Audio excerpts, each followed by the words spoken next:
Të shumt janë turistët që çdo ditë zgjedhin plazhet e Vlorës, por edhe destinacionet natyrore përreth saj. Një prej tyre është parku detar Karaburum Sazan, ku 10 njerëz nisen me mjete lundruese për të eksploruar gjiret dhe bukuritë e zonës. Turistët shprehen të mahnitur nga natyra e paprekur dhe peizazhet e mrekullueshme të parkut detar. Të pyetur për protestat që po zhvillohen në Tiranë, ata thanë se ishin informuar, por i konsideruan ato një fenomen normal.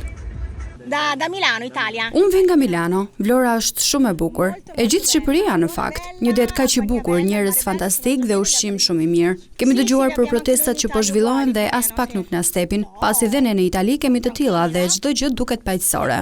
Bello, molto bello, dai. Shumë bukur natyra juaj, jeni njerëz shumë të dashur, po shijojmë çdo gjë. Kemi dëgjuar për protestat e na vjen keq, por të tilla kemi edhe në vendin tonë. Është normale.